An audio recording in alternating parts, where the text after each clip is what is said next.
Hello everyone, welcome to our security update where we frequently address the latest security issues in Africa. Here are the notable stories making headlines this week. Somaliland government grants amnesty to armed militia in Gaalibah Mountains. President Hassan Sheikh continues visiting frontliners as anti-Al-Shabaab operation intensifies. 20, including 2 children, killed in Sudanese army airstrike. 7 worshippers killed, others injured in Nigeria Mossad attack.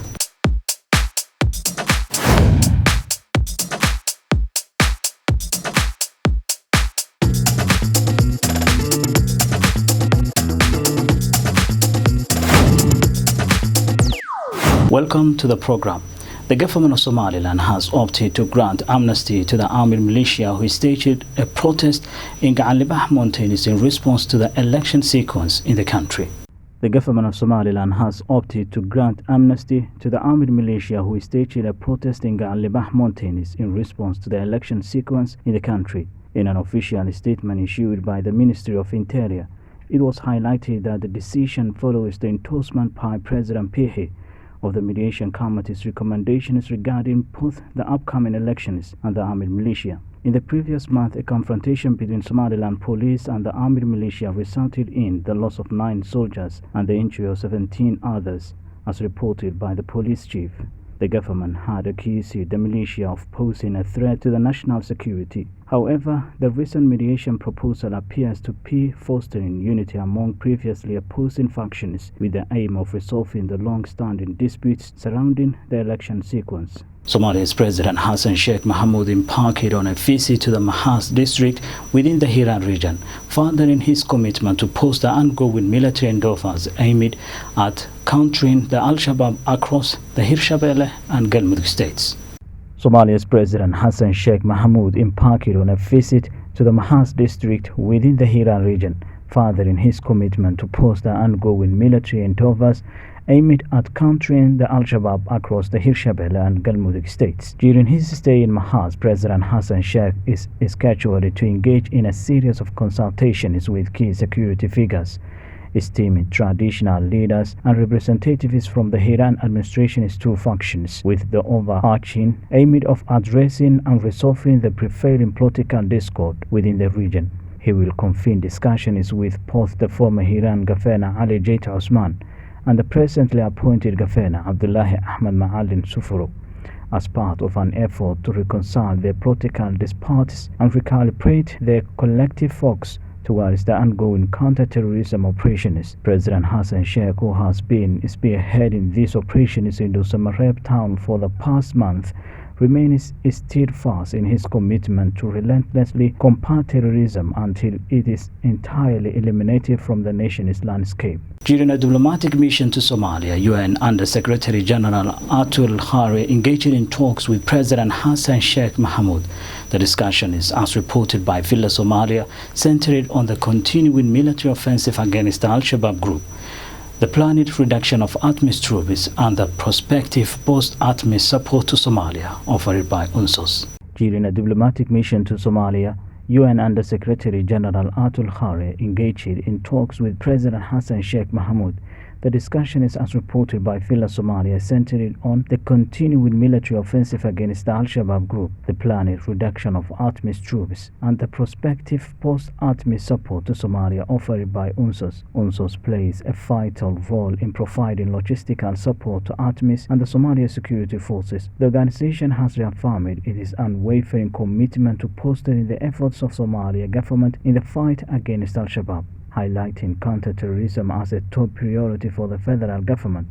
Officials have consistently sought increasing international assistance over the past 10 months to address this pressing concern. The government claimed it had weakened Al-Shabaab during the first phase of the operation, liberated its swaths of territories, and killed hundreds of Al-Shabaab fighters. Somalia's Hiran region Governor Abdullahi Ahmad Maalin Sufuru has issued a resolute call to action for the National Army, urging them to sustain their operational vigor in the ongoing battle against Al-Shabaab. Somalia's Hiran region Governor Abdullahi Ahmad Maalin Sufuru has issued a resolute call to action for the National Army, urging them to sustain their operational vigor in the ongoing battle against Al-Shabaab. In a demonstration of solidarity, Governor Sufro, accompanied by Hirshabelle Transport and Aviation Minister Musa Salat Weheli, alongside other government dignitaries, made a visit to the National Army's front-line position to bolster the morale of the soldiers engaged in the conflict. Governor Sufro conveyed his unwavering faith in the National Army's capabilities, emphasizing their pivotal role in eradicating the Al-Shabaab threat spanning various regions of Somalia. He said his vision is centered on the restoration of peace and stability for the Somali populace, emphasizing the significance of their collective mission. Governor Zufro offered unequivocal assurance of the government's unwavering support to both national and regional forces, encompassing moral encouragement and the provision of essential equipment. This commitment is geared towards enabling these forces to effectively confront and eliminate the menacing threat posed by Al-Shabaab. However, the governor's visit underscores the government's steadfast determination to enhance the readiness and capabilities of both the national and local forces. This preparation is prelude to the imminent next phase of the campaign against Al-Shabaab, scheduled to commence in the forthcoming weeks. Former Prime Minister of Somalia, Omar Abdirashid Ali Sharmake, has issued a call to action, imploring the nation's leaders not to politicize the ongoing military efforts in central and southern Somalia aimed at combating Al-Shabaab. But we will be back after the short break.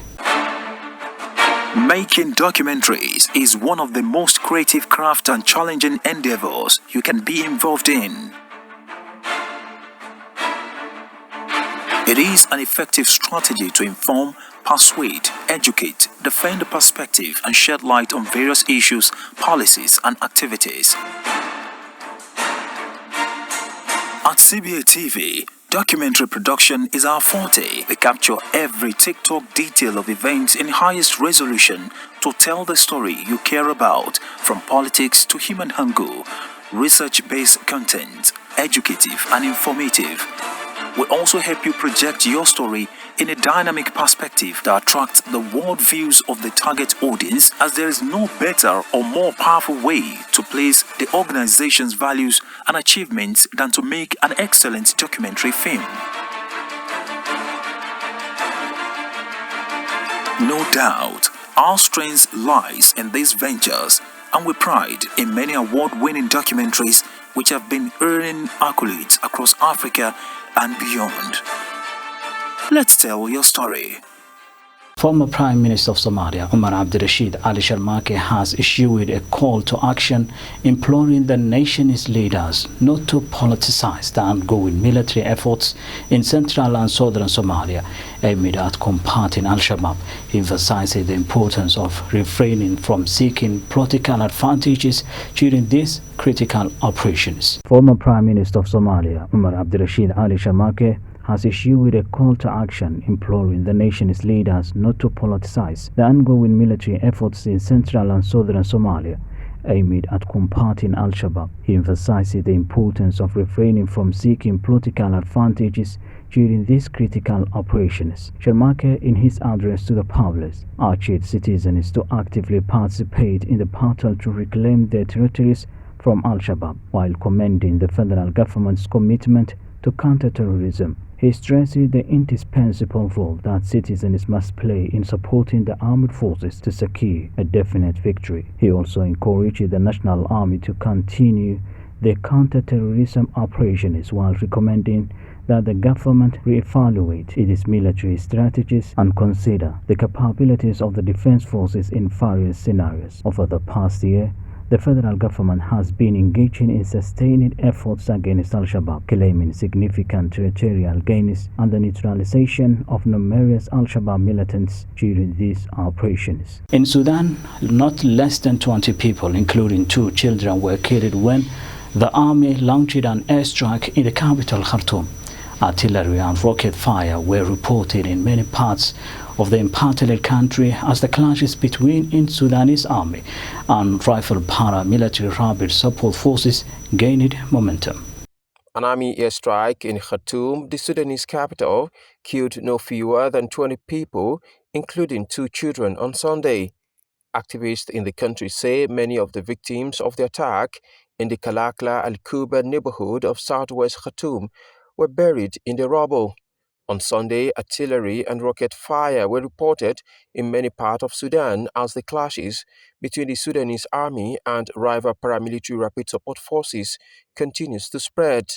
About 4.8 million people have been displaced inside and outside Sudan due to the conflict between the Sudanese armed forces and rapid support forces RSF, the United Nations said. An estimated 1 million people, according to the UN Humanitarian Agency (OCHA), have crossed into neighboring countries, while at least 2 million children have been forced from their homes since the conflict in Sudan erupted in mid-April. Concerns have also been raised that as the war between the army and the paramilitary rapid support forces continues, civilian displacement and humanitarian needs would grow. In the meantime, the World Health Organization has reported 3,046 suspected measles cases and 84 associated deaths in White Nile, Blue Nile, among other regions. Also, according to the latest update from Integrated Food Security Phase Classification (IPC) on Sudan, up to 20.3 million people across Sudan are acutely food insecure and need food and livelihood assistance during July and September. Kamil Sadiq, CBA TV. The Nigerian police have confirmed the killing of 7 Muslim worshippers following an attack on them by armed bandits in Kaduna State. Some worshippers who were injured have been taken to the hospital for treatment. Police say movies are ongoing to arrest the gunmen. No fewer than 7 Muslim worshippers were killed when armed men invaded a mosque at Sayasaya village in the Ikara local government area of Kaduna State, northern Nigeria. Police authorities in the state confirmed the incident and casualty figure on Saturday. Reports say the ugly incident happened when Muslim worshippers were observing the Isha sunset prayers at a local mosque in the area. The worshippers, including a vigilante leader, was killed by the unidentified terrorist while the prayer was ongoing. 2 others injured during the attack were taken to the hospital for treatment. The state police said security has been beefed up in the area and surrounding communities by a combined force of policemen and soldiers, while moves are ongoing to arrest the attackers. In the last 3 years, gangs of highly armed men have wreaked havoc in Nigeria's northwest and kidnapping thousands, killing hundreds and making it unsafe to travel by road or farm in some places. The attacks have added to the worries of security agencies that have been fighting a 14-year insurgency in the northeast, deadly farmer-herder and sectarian battles in the north, central, and escalating attacks by a separatist movement in the southeastern part of the country. Kamil Sadiq, CBA TV, Nigeria. In a security operation, Mogadishu's law enforcement authorities intercepted a vehicle laden with explosives. The spokesperson for the police force, Satiq Dodishe, informed local media outlets that concurrently 2 individuals affiliated with the Al-Shabaab group were apprehended.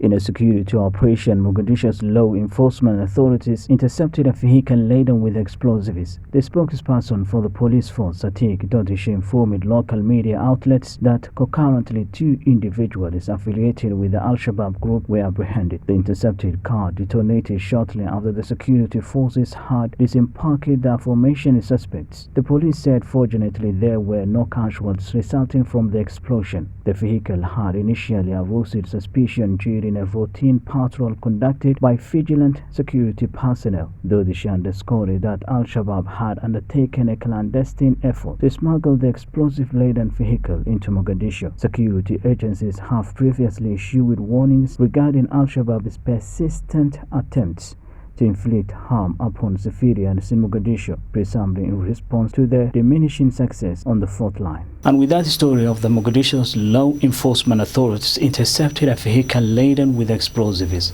we'll wrap up our program for this time. Thank you very much for being with us.